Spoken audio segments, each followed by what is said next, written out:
Okay, there's a couple of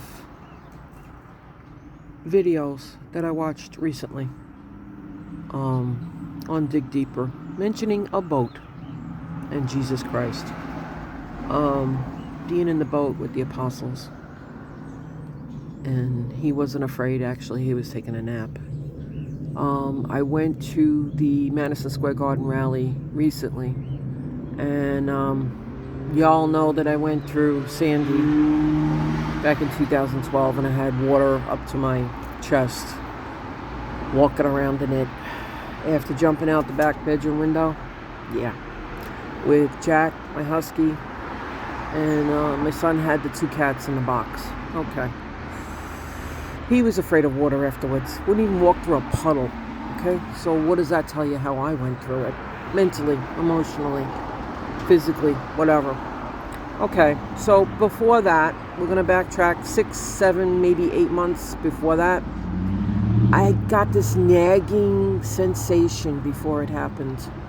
Not a sensation. Nagging thought all the time. A lot. That I needed to get a boat. I didn't know why. We even took 2 trips to South Jersey on the shore looking for a boat. Some of them were really expensive, and we didn't have a lot of money to spend on a boat. And I didn't know what kind of boat, but I knew I needed a boat. But I didn't know what for. It just nagged at me. So we went. I even looked in the paper. I looked online. Now, mind you, I had the cats and the dog at that time, and then the parrot. I didn't have the guinea pigs. This was 12 years ago. And make a long story short, we soon found out why we needed a boat. And didn't know where this nagging thought came from. But it just kept on and on and on. I know I'm not doing this right, but so the boat,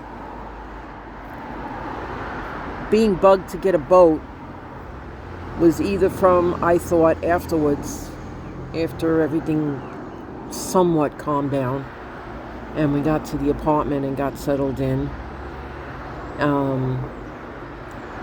I thought that maybe it was my mom, because she passed when my son was 4. Though maybe my mom was trying to tell us to get a boat to save us from being flooded out and drowning and so on. Or it could have been from God saying, get a boat, get a boat, get a boat. Something just came into my throat. Some kind of smell out here. Eesh. Anyway, yeah, it smells like the sewer. We haven't had any rain, so to talk of, so the sewer gases are really, and it's right in front of my house. It's really nasty. Anyway, and I'm very sensitive to smells. So we didn't get a boat. We had to jump out the back bedroom window. That was my husband's plan. Insane. If we would have stayed, we could have saved more stuff. But there's that one story about the boat. I don't know if I should separate them. Oh God. There's another story about the boat, but now I'm choking up, so I think I'm going to end it here. But you know what? I don't know who sent me the message, but they were trying to warn me that of the impending doom of the house being destroyed by water. Sorry guys, I'm not all together today. Got up at 8:30, and then I got up at 10:30, and I don't know. I took care of some of the animals, and I gotta go back inside and I gotta take care of the rest of them. So there's a ship coming in. They are dredging with that thing. I don't know if you can see it. to test the sand to see if it can hold a 15-foot cement seawall that they've been planning to build for the last 3 years. Like, that's gonna do any good. They have to have openings in it for emergency vehicles to get to the water. Now I got hiccups.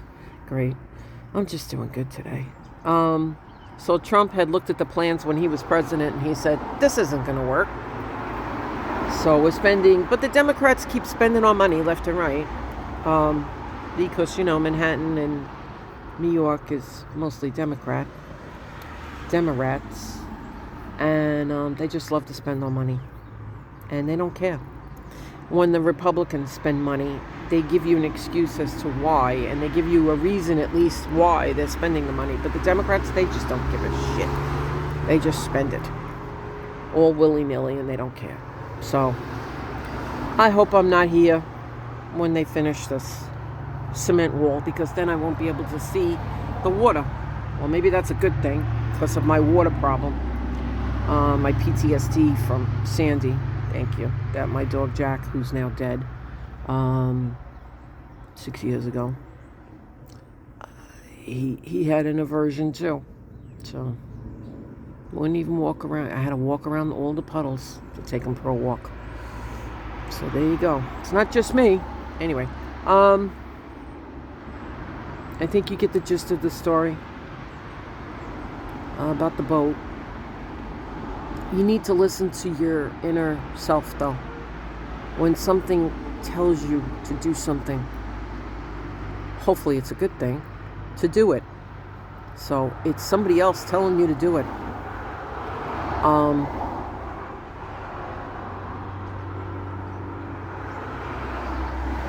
And to acknowledge that God is talking to you.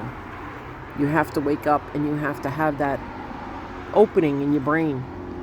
Hopefully you still have your pineal glands not calcified and dried up. Yeah, I'm getting weird now. Okay. So that you can accept what he's trying to tell you. Okay?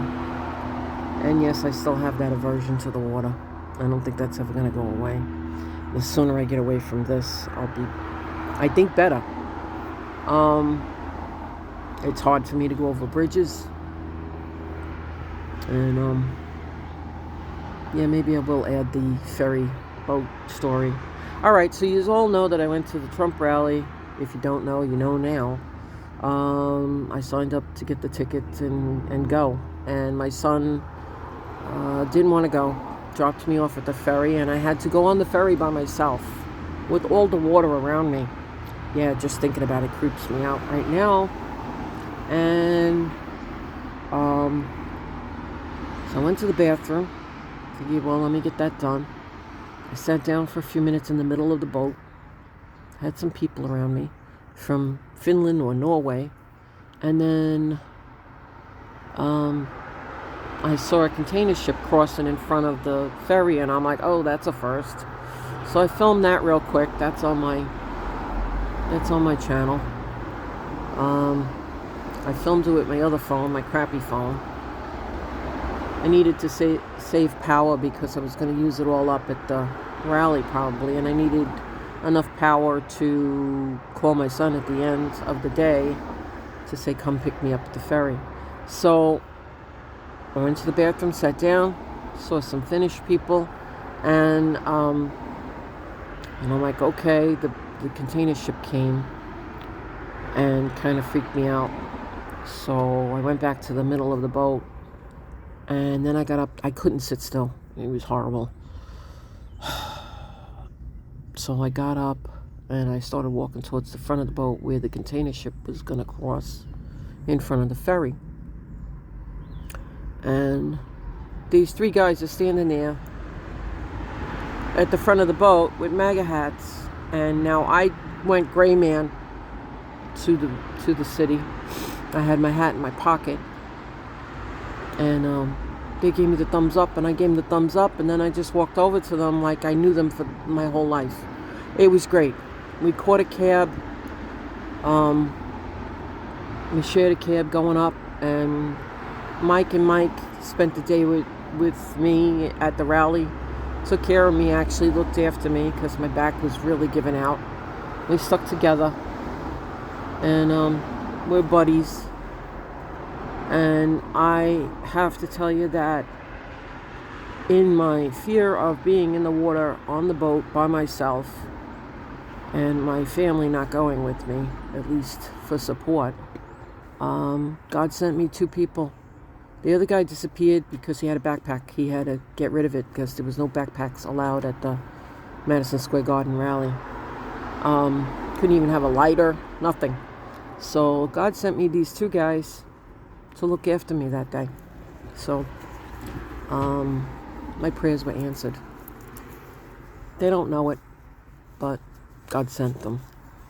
And we had a blast. That's another video for another day. Man, was that rally something else. Anyway, have a good day, guys. Just my little boat stories. Figured I'd share them with you. Have a good day.